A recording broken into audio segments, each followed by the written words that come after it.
पति अगर बीमार है तो पत्नी का फर्ज क्या है? धर्म पत्नी का उसकी सेवा करना, जल्दी ठीक हो जाओ, मौसम्बी का जूस बनाना, एप्पल काट के देना, दवाई समय पर देना, स्नान कराना, ये धर्म पत्नी का लक्षण है। पर पति आंख से अंधे थे तो गांधारी ने भी पट्टी बांध ली, जैसे तुम वैसे हम, तुम भी बैठे रहो हम भी बैठे। इसको धर्म पत्नी कहेंगे? सुन लो रियो राजस्थान वाली, जी जी अच्छे से सुन लो जरा। धर्म पत्नी का लक्षण है, अगर घर में कोई दुखी है तो आप भी दुखी हो, घर में सब सुखी तो आप भी सुखी हो, ये धर्म पत्नी का लक्षण है। मंदोदरी ने कहा, स्वामी आप ब्राह्मण कुल में जन्मे पर कभी भोजन करने, रावण कहता मुझे कौन बुलाएगा, मुझे कौन बुलाएगा, कौन बुलाएगा? मंदोदरी ने कहा, है अयोध्या के राजा हैं दशरथ जी, उन्होंने आपको भोजन करने बुलाया, जाओगे? रावण बोला, मेरे को भोजन कराने में भी दम चाहिए कि तुम टेंशन मत लो, तुम्हें बुलाया है तो व्यवस्था भी तो वैसी करी होगी, जाओ तुम। ठीक है, रावण जाने लगा। मंदोदरी बोली, ऐसे ही जाओगे? रावण बोला, तो कैसे जाना है? ये मुकुट रख के जाओगे तो राजा नहीं कहलाओगे, ब्राह्मण कोई मुकुट पहन के जाता है क्या? रावण ने अपना मुकुट जमीन पर रख दिया। अहंकार के मुकुट को रावण ने जमीन पर रखा, तब राम के दरवाजे चले। अब बताओ, जब अहंकार छोड़कर राम के पास जाओगे तो राम मिलेगा कि नहीं मिलेगा? राम मिलेगा, मेरा प्रभु राम अवश्य मिलेगा। रावण गए, आलक जगाई, दरवाजे पर सूचना गई, दशरथ जी के एक ब्राह्मण आया है भोजन करने के लिए। दशरथ जी दौड़ कर गए,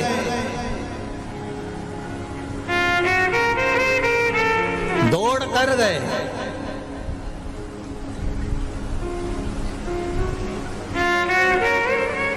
और दौड़ कर जाकर दशरथ जी महाराज ने रावण को देखा, रावण के चरण को पखारा, क्योंकि ब्राह्मण आया है। अब रावण के चरण को दशरथ जी पखार रहे हैं। जब रावण के चरण को दशरथ जी पखार रहे हैं तो राम जी एक झरोखे में से देख रहे हैं कि मेरे पिता रावण के चरण पखार रहे हैं। जैसा पिता करता है बेटा वही की वही कार्य करता है, ये नियम है। एक गुरुजी आने वाले थे और माता पिता ने अपने बच्चों को समझा दिया था, सुनो शाम को गुरुजी आएंगे, प्रणाम करना हो, प्रणाम करना हो। ठीक है, शाम को गुरुजी आए, माँ ने कहा बेटे से चल प्रणाम करनी करना। माँ ने दो धर के दिया, गुरुजी है प्रणाम क्यों नहीं करता? रोने लगा बच्चा, बच्चा रोया। अब जब बच्चा रोया तो पिताजी आए, पिताजी ने कहा बेटा अपने गुरुजी है प्रणाम करो, नहीं करना। पिताजी ने भी दो धर के दिए। इतने में गुरुजी ने पूछा काय को मार रहे हो कि प्रणाम नहीं कर रहा? तो गुरुजी बोले वो नहीं कर रहा तो मत करने दो, कम से कम तुम दोनों तो करो। अब माता पिता ने जैसे झुक के प्रणाम करा, बच्चे ने देखा तो बच्चे ने साष्टांग दंडवत करा, क्योंकि हम बदलेंगे युग बदलेगा, हम सुधरेंगे युग सुधरेगा। उन्होंने प्रणाम करा तो इन्हें पूरा करा। राम जी ने देख लिया दशरथ जी चरण धुला रहे हैं तो मुझे भी चरण धुलाना पड़ेगा। आज दशरथ जी ने धुलाए।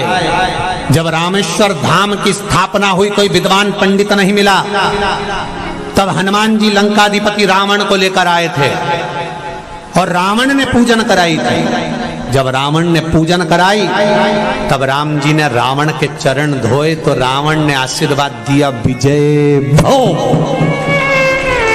जैसे ही दिया विजय भव होने का आशीर्वाद, इतनी देर में तो हनुमान जी पास में खड़े तो उन्हें कोनी मार के कहा हार गया क्या?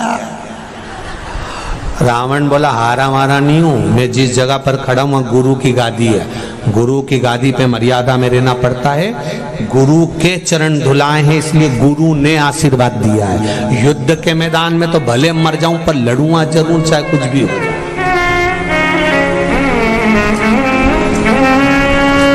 लड़ूंगा जरूर चाहे कुछ भी हो। बड़ी मर्यादा रखना पड़ती है साहब।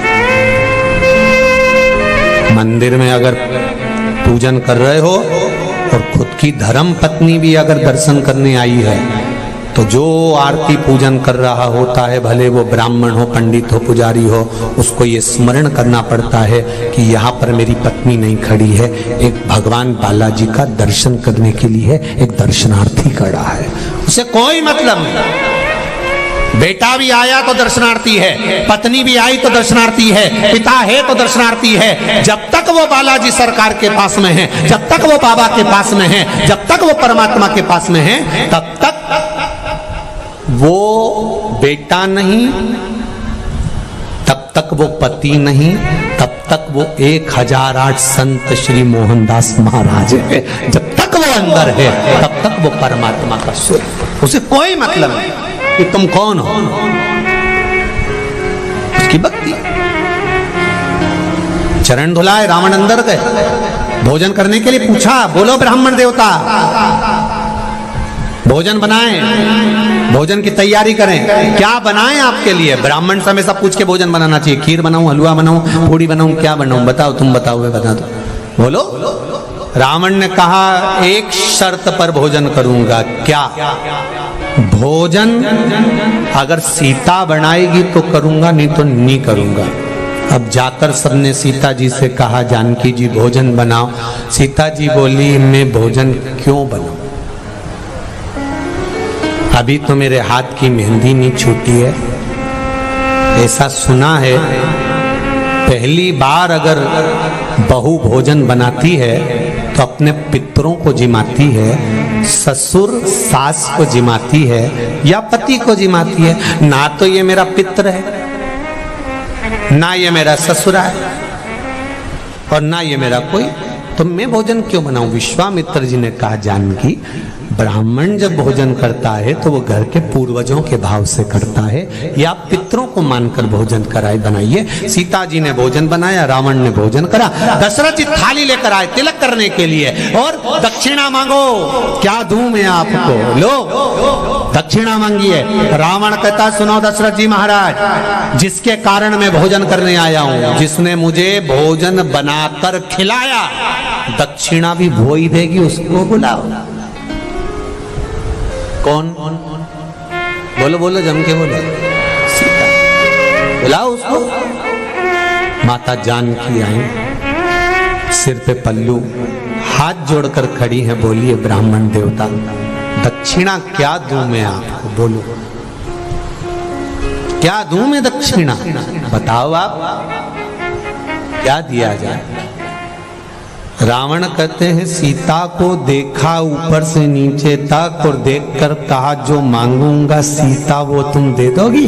सीता जी कहती हैं, बिल्कुल मांगिए, मैं दे दूंगी, मना नहीं, आप मांगो, बोलो बोलो क्या चाहिए। रावण कहता है, फिर सोच लो सीता, दक्षिणा में जो मांगूंगा वो देना पड़ेगा। सीता जी कहती हैं, आप मांगिए, मैं दूंगी, बोलो क्या चाहिए। रावण ने कहा, दक्षिणा में सीता, मुझे मेरी मुक्ति चाहिए। क्या चाहिए? जम के बोलो। दक्षिणा में मुझे मेरी मुक्ति चाहिए। सीता जी बोली, रावण, लंकेश, ब्राह्मण देवता, अगर मेरे पिता जनक जी के यहाँ आते और मैं कुंवारी होती, जो मांगते वो दे देती। अब मेरी शादी हो गई है, मैं ससुराल में हूं, पति से बिना पूछे कुछ नहीं दे सकती, क्योंकि सीता जी जानती हैं मुक्ति देने वाली मैं नहीं, मुक्ति देने वाला तो राम है, वो दे सकता है। ये सीता जी जानती। सीता जी गई, राम जी के चरणों में जाकर प्रणाम कर कर कहा, स्वामी, दरवाजे पर ब्राह्मण भोजन करने आया है और उसने दक्षिणा में मुक्ति मांगी है, दे दूं? राम जी ने कहा, दे दो सीता, उसे मुक्ति दे दो। सीता जी कहती हैं, स्वामी आपने तो कह दिया कि दक्षिणा में मुक्ति दे दो, पर आपको मालूम है जब तक रावण की लंका में